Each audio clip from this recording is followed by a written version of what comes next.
አስፈሪው ማዕበል በእንግሊዝ ከተሞቿ ተዋጡ። በታላቋ ብሪታንያ ላይ የጣለው አስከፊ በረዶ ማዕበል አገሪቱን በሁለት አቅጣጫዎች እየፈተናት ይገኛል።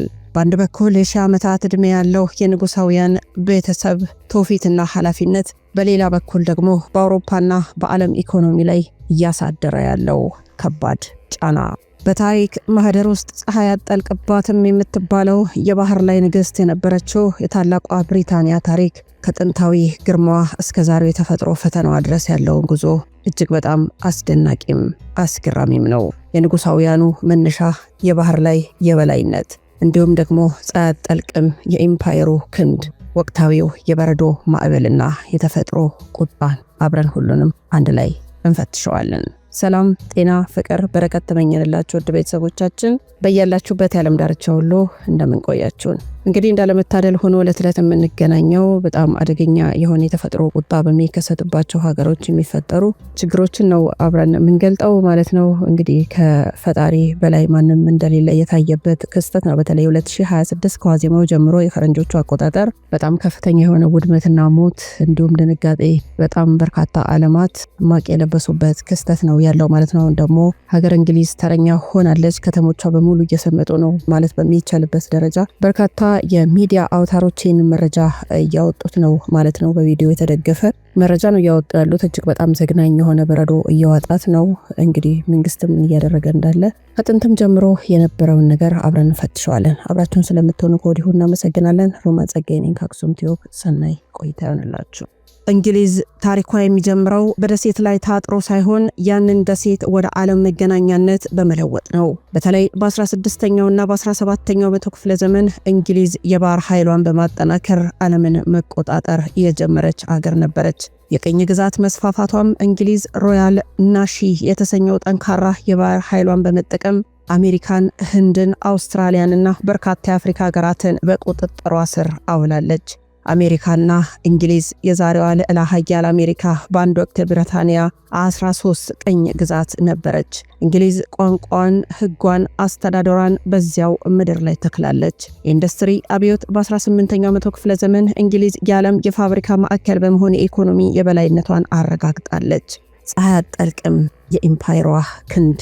ዛሬ ግን በእንግሊዝ ፀሐይ ጠለቀች ይመስላል። ፀሐይ አትጠልቅም የኢምፓየራቸው ክንድ። ይህ አባባል ዝም ብሎ የመጣ ሳይሆን የብሪታንያ ግዛት በሁሉም አህጉራት የተዘረጋ በመሆኑ በአንዱ ግዛቷ ፀሐይ ስትጠልቅ በሌላኛው ደግሞ ስትወጣ ስለነበረ ነው። ብሪታንያ ዓለምን የገዛችው በጠመንጃ ብቻ ሳይሆን በንግድ ስርዓትና በዲፕሎማሲ ጭምር ነበረም። ዛሬ ግን ያ ታላቅ አገር በታሪካዊ የበረዶ ማዕበል ተመታለች። ተፈጥሮ እምቢኝ ብሎ ከፈጣሪ በተወረወሩ በረዶዎች ተውጣለች። ይህ ሁኔታ በብዙዎች ዘንድ የተፈጥሮ ቁጣ ተብሎ ቢገለጽም በሳይንሳዊ መልኩም ደግሞ የአየር ንብረት ቀውስ ይሉታል። የበረዶ ኃያልነት፣ መንገዶች ተዘግተዋል፣ የኤሌክትሪክ ኃይል ተቋርጧል፣ እንዲሁም መደበኛ የኑሮ እንቅስቃሴ ቆሟል። በአንድ ወቅት ዓለምን ስታንቀጠቅጥ የነበረችው ኃያሏ ሀገር ዛሬ በተፈጥሮ ኃይል ፊት ተንበርክካ እንድታርፍ ተገዳለች። ይህ ክስተት የሰው ልጅ የቱንም ያህል ኃያል ቢሆን በተፈጥሮ ኃይል ፊት ደካማ መሆኑን የሚያሳይ ትልቅ ትምህርት ነው። ከጥንት ጀምሮ የነበረው የእንግሊዝ ኢምፓየር ታሪክ ዛሬ ካለው የበረዶ ማዕበል ጋር የሚያገናኘው አንድ ትልቅ ነጥብ አለ፤ መላመድ። እንግሊዝ ከብዙ ጦርነቶች፣ መከራዎች በኋላ ራሷን እንደቀየረች ሁሉ አሁንም ይህንን የተፈጥሮ አደጋ ተቋቁማ ለመነሳት ጥረት እያደረገች እንደሆነ እየተነገረ ነው። ታላቋ ብሪታንያ በአሁኑ ወቅት ታዲያ ነጭ ብርድ ልብስ የለበሰች ሳይሆን በበረዶ ክምር የታነቀች ትመስላለች። የክስተት ከቀላል ቅዝቃዜ አልፎ ወደ ሰብአዊ ቀውስ ተቀይሯል። የሟቾች ቁጥር በብርቱ ቅዝቃዜ ምክንያት ህይወታቸውን ያጡ ዜጎች ቁጥር በየሰዓቱ እየጨመረ እንዳለ መረጃዎች ያሳያሉ። በተለይም ቤት አልባ የሆኑ ወገኖችና አረጋውያን የዚህ ጥቃት ቀዳሚ ሰለባ ሆነዋል።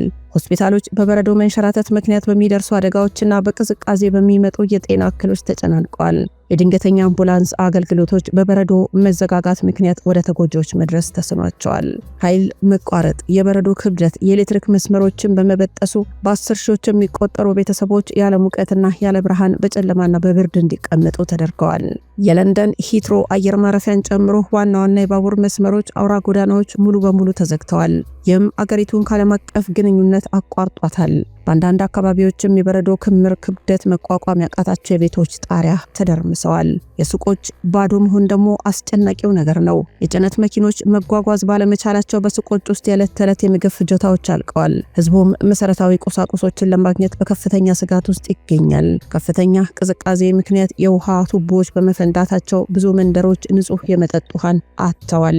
እንግሊዝ በአንድ ወቅት አሜሪካን ጨምሮ ዓለምን ያስገበረች የባህር ላይ ጦርነቶችን ያሸነፈች የኢንዱስትሪ አብዮትን የመራች ሀገር ብትሆንም ዛሬ ግን ተፈጥሮ በራሷ መንገድ እኩልነትን እያስተማረቻት ትገኛለች። ከአቶሚክ ቦምብ በላይ ከተራቀቀ ሚሳኤል በላይ የተፈጥሮ ሚዛን መዛባት ሀያላን ሀገራትን ምን ያህል በቀላሉ ማንበርከክ እንደሚችል እንግሊዝ ሕያው ምስክር ሆናለች። የአሁኑ የበረዶ ጥቃት ካለፈ በኋላም እንግሊዝ የሚጠብቃት ሌላው አደጋ የጎርፍ መጥለቅለቅ ነው። የሁሉ በረዶ በአንድ ጊዜ መቅለጥ ሲጀምር የወንዞች ሙላትና የከተሞች መጥለቅለቅ ሌላው የጥፋት ምዕራፍ ሊሆን ይችላል ተብሎ ይፈራል። ይህ ክስተት የሰው ልጅ የቱንም ያህል ቴክኖሎጂ ቢገነባ ከተፈጥሮ ጋር ተስማምቶ መኖር እንዳለበት ታላቁ ደወል ነው። በታላቋ ብሪታንያ ላይ የጣለው ይህ አስከፊ በረዶ ማዕበል አገሪቱን በሁለት አቅጣጫዎች እየፈተናት ይገኛል። በአንድ በኩል የሺህ ዓመታት ዕድሜ ያለው የንጉሳውያን ቤተሰብ ትውፊትና ኃላፊነት፣ በሌላ በኩል ደግሞ በአውሮፓና በዓለም ኢኮኖሚ ላይ እያሳደረ ያለው ከባድ ጫናም። የብሪታንያ ንጉሳውያን ቤተሰብ ለዘመናት የአገሪቱን አንድነትና ጽናት ምልክት ሆነው ቆይተዋል። በዚህ አስከፊ የበረዶ አደጋ ወቅትም የቤተሰቡ ሚና በከፍተኛ ሁኔታ እየታየ ነው። ንጉስ ቻርልስ ሳልሳዊና የዌልስ ልዑል ዊሊያም በአሁኑ ወቅት የንጉሳውያን ቤተሰቡን ሀብትና ተሰሚነት ተጠቅመው የበረዶ አደጋ ተጎጂዎችን ለመርዳት ድጋፍ እያደረጉ ነው። ቤተመንግስቱ እንደ ዊንድሰር ካስል ያሉ ታሪካዊ ቦታዎችን ለጊዜያዊ መጠለያነት ወይም ለድጋፍ ማስተባበሪያነት የመክፈት ግፊት እየተደረገበት ነው። ህዝቡ በብርድና በረሃብ እየተቆላ ባለበት ወቅት ንጉሳውያን ቤተሰቡ የሚያሳዩት ርህራሄና ድጋፍ የንግስናቸውን ቀጣይነትና የህዝብ ፍቅር ይወስነዋል። ንጉሱ ከህዝባቸው ጋር ናቸው ወይስ በሞቃት ቤተመንግስቶቻቸው የሚለው ጥያቄ በህዝብ ዘንድ ይነሳል። ታሪካዊው ቡኪንግሃም ፓላስ እንኳን ሳይቀር በዚህ በረዶ ተከቦና ሰምጦ መታየቱ የንጉሳውያኑ ስርዓት ግርማ ሞገስ በተፈጥሮ ኃይል ፊት ምን ያህል ደካማና የተሽመደመደ እንደሆነ ለዓለም ያሳየ ክስተት ሆኗል። እንግሊዝ የዓለም የፋይናንስ ማዕከል ለንደን ሲቲ እንደመሆኗ በሷ ላይ የሚደርስ ማንኛውም መቆም በመላው አውሮፓና ዓለም ላይ የኢኮኖሚ ድንጋጤን ይፈጥራል። እንግሊዝ በበረዶ ስትመታ የጋዝና የኤሌክትሪክ ፍላጎት በከፍተኛ ሁኔታ ይጨምራል። ይህ ደግሞ በመላው አውሮፓ የነዳጅና የጋዝ ዋጋ እንዲነር ያደርጋል። የአቅርቦት እጥረት በመፈጠሩ የአውሮፓ ሀገራት የኃይል ግብይት ላይ ውጥረት ይነግሳል። የለንደን ስቶክ ኤክስቼንጅ የፋይናንስ ባለሙያዎች ወደ ስራ መግባት ባለመቻላቸውና በቴክኒክ ችግሮች ምክንያት የዓለም ገበያ መዋዠቅ ያሳያል። የአየር የባህር ትራንስፖርትም እንግሊዝ ለአውሮፓና ለአሜሪካ ታላቁን የትራንዚት መገናኛ ናት። የእንግሊዝ አየር ማረፊያዎች መዘጋት በቢሊዮን የሚቆጠር ዶላር ኪሳራ በዓለም አቀፍ መንገዶች ላይ እየደረሰ ነው። የበረዶ አደጋ በምግብ ምርትና ስርጭት ላይ በሚያደርሰው ጉዳት ምክንያት የአትክልትና የፍራፍሬ ዋጋ በአውሮፓ ገበያ ላይ በከፍተኛ ሁኔታ ይጨምራል። ይህ ደግሞ ከብሬክሲት በኋላ አስቸጋሪ ሁኔታ ውስጥ የነበረውን የእንግሊዝ ኢኮኖሚ ይበልጥ ያዳክመዋል። በአጠቃላይ እንግሊዝ በአሁኑ ወቅት የገጠማት ፈተና የክብርና የታሪክ ጉዳይ ብቻ ሳይሆን የመኖርና ያለመኖር ወይ ደግሞ ሰርቫይቫል ትግል ሆኗል። የበረዶው ሲቀልጥ የምናያት እንግሊዝ ከድሮዋ ይልቅ ለተፈጥሮ የምታደርገው ጥንቃቄ የላቀ እንደሚሆን ይጠበቃል። የእንግሊዝ ታሪኳ የሁለት ተቃራኒ ገጾች ታሪክ ነው። በአንድ በኩል የስልጣኔ የዲሞክራሲና የኢንዱስትሪ አብዮት መገኛ ስትሆን፣ በሌላ በኩል ደግሞ ዓለምን በብረት በትር መንግስት የገዛች ህዝቦችን ያንቀጠቀጠች አምባገነናዊ የቅኝ ግዛት ስርዓትን የዘረጋች ሀገር ናት። ያለፈው አምባገነንነቷና ያሁኑ የበረዶ መከራዋ ለኛና ለዓለም የሚነግረን ታላቅ ቁም ነገር አለም። እንግሊዝ ዲሞክራሲን ለማስተማርኩ ብትልም በቅኝ ግዛቶቿ ላይ ግን ፍጹም አምባገነን ነበረች። በአፍሪካ፣ በእስያ በተለይ ደግሞ በህንድና በአሜሪካ የነበሩ ህዝቦችን በኃይል በማንበርከክ ተፈጥሯዊ ሀብታቸውን በመበዝበዝና ባህላቸውን በመደምሰስ የታወቀች ነበረች። ለዘመናት በሚሊዮን የሚቆጠሩ አፍሪካውያን በባህር ላይ ተጭነው ወደ አሜሪካ እንዲጓዙ በማድረግ ረገድ የእንግሊዝ መርከቦችና ነጋዴዎች ቀዳሚው ሚና ተጫውተዋል። ፋሽስታዊ ጭካኔዋም አይዘነጋም። በኬንያ የማው መረራ አማጽያን ለመጨፍለቅ የተጠቀመችባቸው ስልትና በህንድ የተፈጸሙት የረሃብ እልቂቶች የኢምፓየሯን ጨካኝነት ገጽታው ገልጦ ያሳየ ነው። ዛሬ ያች ዓለምን ያንቀጠቀጠች ሀገር በበረዶ ማዕበል ተመታ ስትቸገር ማየት ለሰው ልጅ አራት ትልልቅ እውነታዎችን ይነግረናል። አንደኛው ከተፈጥሮ በላይ ኃያል የለም የሚል ነው። እንግሊዝ የቱንም ያህል ዘመናዊ የጦር መሳሪያ፣ የሳይንስ ጥበብና የኢኮኖሚ ጥቅም ቢኖራትም ተፈጥሮ ስትቆጣ ግን ሁሉንም ነገር ከጥቅም ውጭ አድርገዋለች። ይህ የሰው ልጅ የቱንም ያህል ቢሰለጥን ከተፈጥሮ ሕግ በታች ነው የሚል ታላቅ ማስጠንቀቂያ ነው። ሁለተኛ የኃይል ሚዛን መለዋወጥ ነው። አንድ ወቅት ዓለምን የምታስተዳድረው እንግሊዝ ነበረች፣ ግሎባል ፓወር። ዛሬ ግን የገዛ ዜጎቿን ከቅዝቃዜና ከረሃብ ለመታደግ የምትታገል ሀገር ሆናለች። የሚያሳየው ጊዜ የማይለውጠው ኃይል የለም የሚለውን የታሪክ እውነት ነው። ሶስተኛ የቴክኖሎጂ ተሰባሪነት። የእንግሊዝ ከፍተኛ ቴክኖሎጂ ሃይ ቴክ ኢንፍራስትራክቸር በበረዶ ክምር ምክንያት ሲፈርስ ማየት የሰው ልጅ የገነባቸው ስርዓቶች ምን ያህል ተሰባሪ እንደሆነ ያሳያል። የኤሌክትሪክ መቆራረጥ፣ የመገናኛ ዘዴዎች መቋረጡ ዘመናዊው ዓለም በአንድ አደጋ ብቻ ወደ ኋላ ሊመለስ እንደሚችል ማሳያ ነው። ሌላው አራተኛው እኩልነት ነው። በረዶ ንጉሱንም ባለሀብቱንም ተራው ዜጋንም እኩል እያጠቃ ነው። ተፈጥሮ በሀብትና በስልጣን አትለይም። የክስተት የሰው ልጅ በመከራ ጊዜ አንድ መሆኑን፣ አንዳቸው ለሌላው የሚያስፈልጉ መሆናቸውንም ያስገነዝባል። የእንግሊዝ ታሪካዊ አምባገነንነት የሰው ልጅ በሰው ልጅ ላይ ያለውን ኃያልነት ያሳየበት ወቅት ነበርም። የአሁኑ የበረዶ ጥቃት ደግሞ ተፈጥሮ በሰው ልጅ ላይ ያላትን ኃይል እያሳየ ነው። ይህም ትዕቢትን ትቶ ለተፈጥሮ ጥበቃ ትኩረት መስጠትና ለሰው ልጆች መከራ ማዘን እንደሚገባ የሚያስተምር ነው።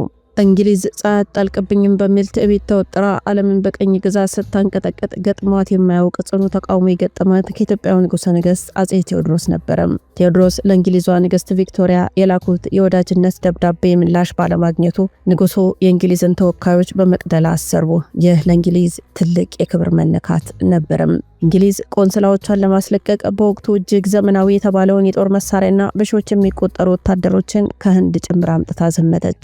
1860 እንደ አውሮፓውያኑ የዘመን ቀመር 1868 በመቅደላ አምባ ላይ በተደረገው ውጊያ እንግሊዝ በኃይል የበላይነት ብታሸንፍም አጼ ቴዎድሮስ ግን ለነጭ አልገዛም በማለት በገዛ ሽጉጣቸው ተኩሰው ክብርን መርጠዋል። እንግሊዝን ስናነሳ ብዙ ነገር እናስታውሳለን። የቅርሳችንን ዝርፊያ። እንግሊዝ አሸንፋ ስትመለስ ታሪካዊ ቅርሶቻችንን፣ መጻሕፍትን፣ ዘውድና ታቦታትን ዘርፋ ወደ ለንደን ወሰደች። ዛሬ ድረስ እነዚያ ቅርሶች በብሪቲሽ ሙዚየም ይገኛሉ። በመቅደላ ወቅት እንግሊዝ የኢትዮጵያን ክብርና ቅርስ ነጥቃ በድል አድራጊነት ተመልሳ ነበረ። ዛሬ ግን ያቺው ለንደን ታሪካዊ ሙዚየሟ በበረዶ ተከቦ ማየት የሚገርም የታሪክ ምጸት አለው። የኃያላኑን ውድቀት ልብ በሉ።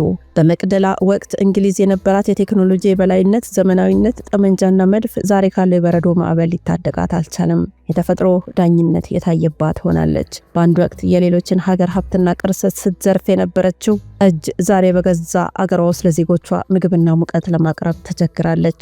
የክብር ትርጉም የገባት ይሆን? አጼ ቴዎድሮስ በመቅደላ አምባ የሞቱት ለሀገራቸው ክብር ነበረም። ዛሬ ደግሞ እንግሊዝ በበረዶ መካከለኛ የክብር ህልውና ፈተና ላይ ትገኛለች። ከአምባገነንነት እንግሊዝ ወደ ተረጅነት። እንግሊዝ ለዘመናት የሌሎችን ሀገር ሉዓላዊነት ስትደፍር ኖራለች። አሁን ግን ሀገሪቱ ያለችበት ሁኔታ የሚከተሉትን ነጥቦች ያረጋግጥልናል። ኢምፓየሮች ያልፋሉ።